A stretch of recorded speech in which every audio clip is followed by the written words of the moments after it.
मेरा चश्मा का क्या हाल किया है। मेरा एक्सीडेंट हुआ था 10 साल पहले, आंख में 7 सर्जरी हुआ है।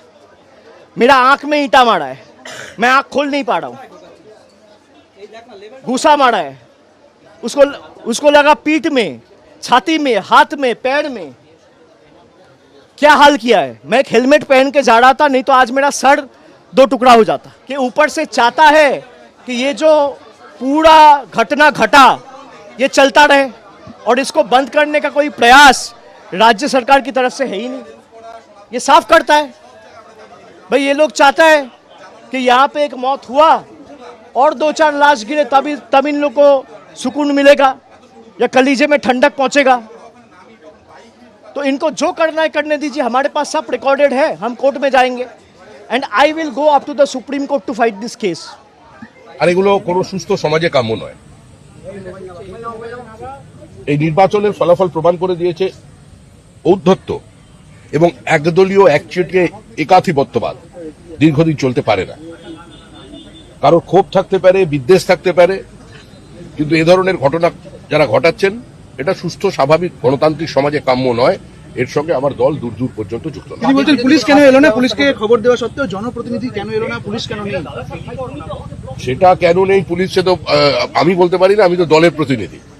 সেটা পশ্চিমবঙ্গ রাজ্য সরকার বলতে পারবেন। কারণ বিরোধী দলনেতা শুভেন্দু অধিকারীকে গাড়ির মধ্যে জীবন্ত পুড়িয়ে দেওয়ার চেষ্টা হয়েছিল উত্তরবঙ্গে। বিরোধী দলনেতাকে সভা সমিতি করবার জন্য 104 বার হাইকোর্টের দরজায় যেতে হয়েছিল। যা অত্যাচার তৃণমূল কংগ্রেস করেছে আমাদের কর্মীদের সঙ্গে, আমাদের মহিলাদের সঙ্গে। আমরা সংযত আছে ছিলাম বলেই আজকে তৃণমূল কংগ্রেস অক্ষত আছে। মায়ের সামনে ছেলে ভাত খাচ্ছে, তাকে গুলি করে খুন, মহিলাদের মাথা ন্যাড়া করে তাদের দিয়ে থুতু চাটানো, নৈহাটিতে পুরুষকে সম্পূর্ণ বিজেপি করার অপরাধে উলঙ্গ করে তাকে থুতু ফেলে চাটানো, বিজেপির হয়ে নির্বাচনে প্রতিদ্বন্দ্বিতা করার অপরাধে 5 লক্ষ টাকা জরিমানা দিয়ে বিধায়ক মানে পদপ্রার্থীকে তাকে বাড়ি ঢোকানো, অত্যাচার কিছু বাদ রেখেছে? সন্তোষ ট্রফি খেলা একজন ফুটবলার বাগবাজার অঞ্চলে থাকেন, সুইগির জিনিসপত্র সাপ্লাই করে নিজের জীবন ধারণ করে, বিজেপির বুথে বসেছিল, মা অন্যের বাড়ির গৃহ পরিচারিকা, বাবা প্যারালিসিস, একজন প্রতিভাবান ফুটবলার, তার নখগুলোকে সাড়াছিড়ি উপড়ে নেওয়া হয়েছিল। যান দেখে আসুন, সেগুলো কভার করুন। তারপরে যে তৃণমূল কংগ্রেসের এই বিধায়ক আর মন্ত্রীগুলো অক্ষত আছে না, এটাই হচ্ছে বিজেপির কারণে আছে। আমাদের জায়গায় অন্য কেউ থাকলে, যদি তৃণমূল থাকতো, আজকের ক্ষমতায় আসতো, আজকে এখানে আমি দাঁড়িয়ে থাকতাম না, আমার 500 কর্মী খুন হয়ে যেত।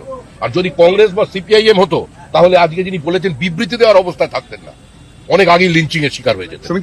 যে অত্যাচার দক্ষিণ 24 পরগনায় হয়েছে, 3টে সভাপতির গাড়ি ভাঙা হয়েছে, অকারণে যেভাবে মারধর করা হয়েছে মানুষকে, আমাদের ওখানকার প্রাক্তন জেলা সভাপতির কোমর চিরকালের জন্য সেটা নষ্ট করে দেওয়া হয়েছে।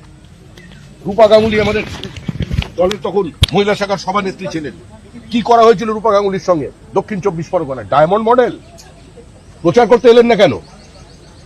ফলতাই যে নির্বাচন হলো, প্রচার নেই কেন? কোথায় ডিজে, কোথায় রবীন্দ্রসঙ্গীত? এসব আর রাজনীতিতে চলবে না। শান্ত থাকুন, ভদ্রভাবে প্রত্যেক রাজনৈতিক দলের কর্মীরা আচরণ করুন, হিংসা বর্জন করুন। পশ্চিমবঙ্গের রাজনীতিকে এই হিংসামুক্ত করবার জন্য মানুষ রায় দিয়েছেন। মানুষের আবেগকে, মানুষের ইচ্ছাকে মর্যাদা দিয়ে সবাই এ ধরনের কাজকর্ম থেকে বিরত থাকুন।